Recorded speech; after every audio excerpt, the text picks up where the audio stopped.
Hello friends, welcome to doctor Preeti YouTube channel. आज हम बात करेंगे फर्टिलिटी के बारे में। आपने सुना होगा बेबी पैदा करने के बारे में, आपने सुना होगा एक चीज़ जो कि बहुत ज़रूरी है, वो सुनी होगी फॉलिक एसिड के बारे में। तो इस वीडियो में हम उस जादू के बारे में बताने वाले हैं कि वो कौन सी चीज़ है जो कि फॉलिक एसिड को इतना इम्पॉर्टेंट बना देती है। तो डीएनए बनने के लिए फॉलिक एसिड जो है वो बहुत ज़रूरी होता है। स्पर्म को भी डीएनए चाहिए होता है, एग को भी डीएनए चाहिए होता है। तो डीएनए ही वो लाइफ है जो फॉलिक एसिड को इम्पोर्टेंस देती है। तो वो बताने के लिए हम आज इस वीडियो में पहली चीज़ जो फॉलिक एसिड के फ़ायदे आदमी के में फॉलिक एसिड के क्या फ़ायदे हैं इसको बताता है, वो आज हम इस वीडियो में बताएंगे आपको। तो हम जानेंगे फॉलिक एसिड के फ़ायदे। फॉलिक एसिड माइल्ड इनफर्टिलिटी में फॉलिक एसिड के साथ क्या और कोई सप्लीमेंट चाहिए होगा, या फिर फीमेल इनफर्टिलिटी में फॉलिक एसिड के साथ साथ और कोई सप्लीमेंट चाहिए होगा कि नहीं, ये सब हम आज इस वीडियो के द्वारा आपको बताएंगे। सप्लीमेंट के रिस्क के बारे में, तो कि सप्लीमेंट को प्रेगनेंसी में लेते वक्त कोई रिस्क तो नहीं होगा, कोई प्रॉब्लम तो नहीं आएगी, ये सब हम इस वीडियो के माध्यम से जानेंगे। और अगर वीडियो इन्फॉर्मेटिव लगी हो तो आप वीडियो को लाइक करिए, शेयर करिए और सब्सक्राइब जरूर करिए, ताकि आपके द्वारा ये ज़रूरी इन्फॉर्मेशन और लोगों तक पहुंच सके और लोगों को ये वीडियो काम आ सके। आपको पता है कि फॉलिक एसिड की गोलियां लगती कैसे हैं देखने में? तो ये देखिए, ये हैं फॉलिक एसिड की गोलियां। ये इस टाइप के पैकिंग में आती हैं मार्केट में, और भी अलग अलग पैकिंग में आपको फॉलिक एसिड अवेलेबल है। सबसे इम्पॉर्टेंट बात कि जब भी आप फॉलिक एसिड लें तो एक अच्छी कंपनी का लें, ताकि इसके आपको अच्छे बेनिफिट्स आपको दिखे भी और मिले भी। इसलिए हम आपको ये रिकमेंड करेंगे, जब भी आप फॉलिक एसिड लें तो एक अच्छी कंपनी का फॉलिक एसिड लें। तो अब हम जानेंगे कि ये आदमियों में कैसे ये इसके बेनिफिट्स देखे गए हैं। तो सबसे पहले तो इसके सब बेनिफिट्स ये भी हैं कि ये इरेक्टाइल डिस्फंक्शन को ठीक करने में बहुत ज़्यादा हेल्प करती है। एक पेपर में भी दिखाया गया है कि ये इरेक्टाइल डिस्फंक्शन को ठीक करती है। और सबसे बड़ी बात ये कि बहुत ही पोटेंशियली जो है स्पर्म काउंट को बढ़ाने में भी बहुत ही अच्छा वर्क करती है। तो फॉलिक एसिड को लेने में कोई भी नुकसान नहीं है आपका, अगर आपको अपना स्पर्म काउंट और इरेक्शन अच्छा करना हो।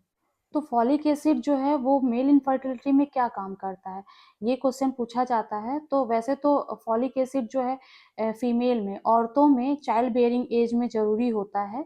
साथ ही साथ मेल इनफर्टिलिटी को कैसे ये इम्प्रूव करता है, तो मेल इनफर्टिलिटी को इम्प्रूव करने में पहले तो ये स्पर्म काउंट बढ़ा देता है।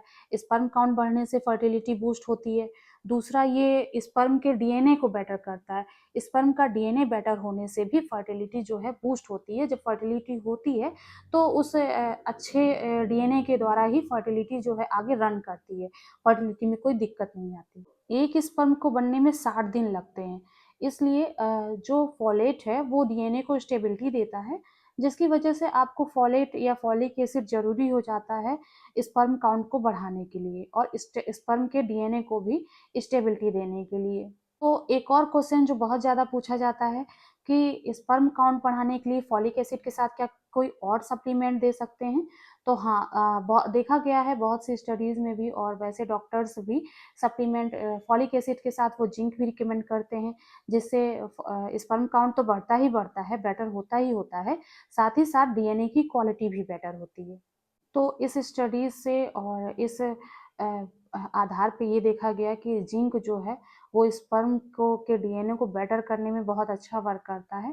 साथ ही साथ जो जिंक है वो डीएनए की स्पर्म की मोटिलिटी को बढ़ाने में भी बहुत अच्छा वर्क होता है। और साथ ही साथ जो टेटोस्पर्मिया है, एनॉर्म है, तो उसमें भी देखा गया कि जो जिंक है वो उसको भी बेटर करने में बहुत ही अच्छा रोल निभाता है। तो ये देखा गया कि फोलिक एसिड या फोलेट के साथ अगर कोई दूसरे सप्लीमेंट्स जैसे जिंक है, और जिंक के साथ जैसे कि vitamin C, vitamin D, selenium, ये भी डॉक्टर रिकमेंड करते हैं, जिससे कि फर्टिलिटी बूस्ट होती है, फर्टिलिटी बेटर होती है, और ये सब एंटीऑक्सीडेंट की तरह काम करते हैं। तो अब अगला क्वेश्चन है कि क्या फॉलिक एसिड या फोलेट जो है फीमेल फर्टिलिटी को कैसे अफेक्ट करता है, कैसे इसको इम्प्रूव करता है? तो वैसे आप देखा गया है कि फीमेल की जो डाइट होती है उसमें फॉलिक एसिड कम रहता है, उसकी फॉलिक एसिड का जो पोर्शन रहता है बॉडी में वो कम रहता है, जिससे जो है बच्चे के ब्रेन में इफेक्ट करता है, स्पाइनल कॉर्ड में इफेक्ट करता है, बच्चे को न्यूरल ट्यूब डिफेक्ट होने का खतरा रहता है।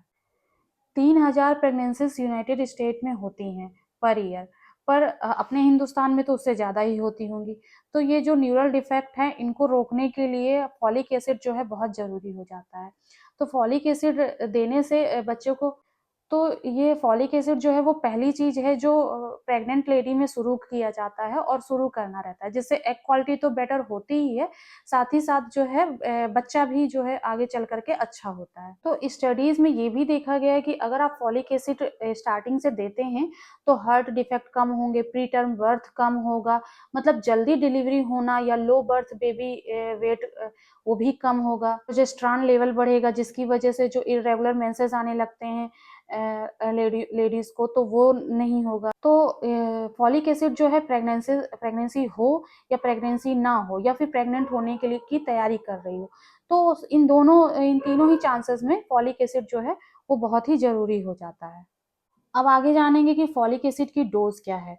तो आदमियों में 400 माइक्रोग्राम और औरतों में 500 माइक्रोग्राम, और अगर वो 14 साल के ऊपर की एज है या फिर वो बेबी को फीड करा रही हैं, तो उन सब औरतों के लिए 500 माइक्रोग्राम फॉलिक एसिड जो है वो ज़रूरी होता है। इसलिए फॉलिक एसिड लेना जो है बहुत ही ज़्यादा ज़रूरी हो जाता है औरतों में, प्रेगनेंसी के पहले भी और प्रेगनेंसी के बाद भी।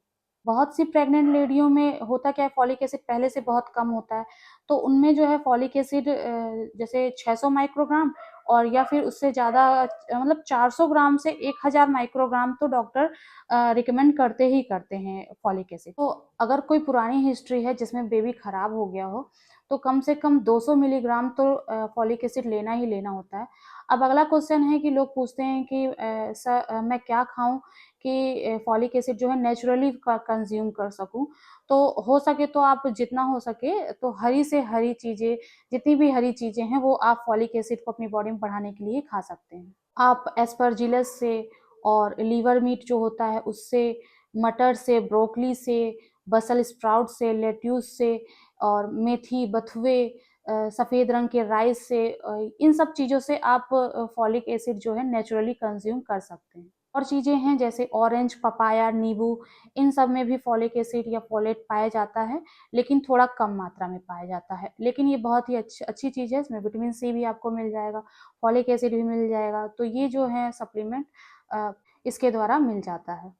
तो अब अगला क्वेश्चन आता है कि क्या हम इन नेचुरल चीज़ों से फॉलेट एसिड अगर हम ले रहे हैं, फॉलिक एसिड को पूरा करने की कोशिश कर रहे हैं, तो क्या हमें दूसरी मेडिसिन यानी कि मेडिसिन के रूप में फॉलिक एसिड को लेना है, टैबलेट के रूप में या सप्लीमेंट के रूप में लेना है? तो हाँ, अगर आप प्रेग्नेंट हैं और प्रेगनेंसी की तैयारी कर रही हैं तो आपका फॉलिक एसिड लेना ज़रूरी हो जाता है।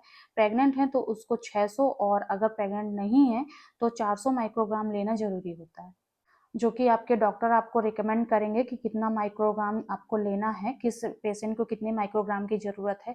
लेकिन अगर आपके फैमिली हिस्ट्री में अगर कोई न्यूरल डिफेक्ट अगर बेबी अगर देखा गया है, तो आपको वहाँ पे 2000 से 400 माइक्रोग्राम लेना तो ज़रूरी हो ही जाता है, जो कि आपके डॉक्टर आपकी फैमिली हिस्ट्री पूछ कर और देख कर आपको रिकमेंड करते हैं। तो जो फॉलेट एसिड है वो आपके डीएनए को, आपकी सेल्स को बेटर करता है।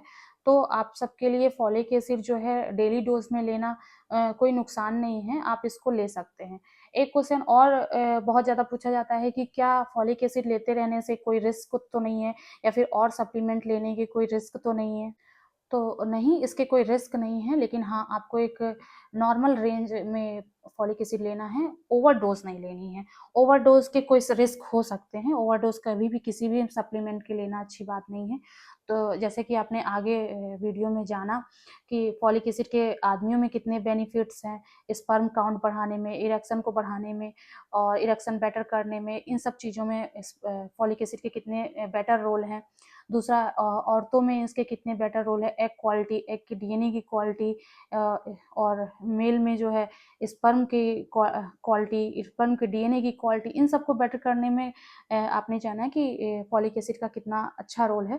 तो हाँ, फॉलिक एसिड का सप्लीमेंट आपको लेना बहुत ज़रूरी है, और इससे इतना डरिए नहीं, इसके कोई रिस्क नहीं है। आपकी नॉर्मल रेंज अगर आप लेते हैं, आप अपने डॉक्टर से रिकमेंड करके लेते हैं, तो इसके कोई रिस्क नहीं है। अब एक बात जो कि बहुत इंपॉर्टेंट है कि क्या सारे फॉलिक एसिड या फोलेट जो है वो इक्वल इफेक्ट देते हैं? तो नहीं, आप एक अच्छी कंपनी का फॉलिक एसिड या फोलेट ही यूज़ करें। अच्छी कंपनी के फॉलिक एसिड या फोलेट अगर आप यूज़ करते हैं तो आपको अच्छे इफेक्ट मिलते हैं। अगर आप इसको रेगुलर लेते हैं, आपको एक अच्छा बेबी मिल सकता है।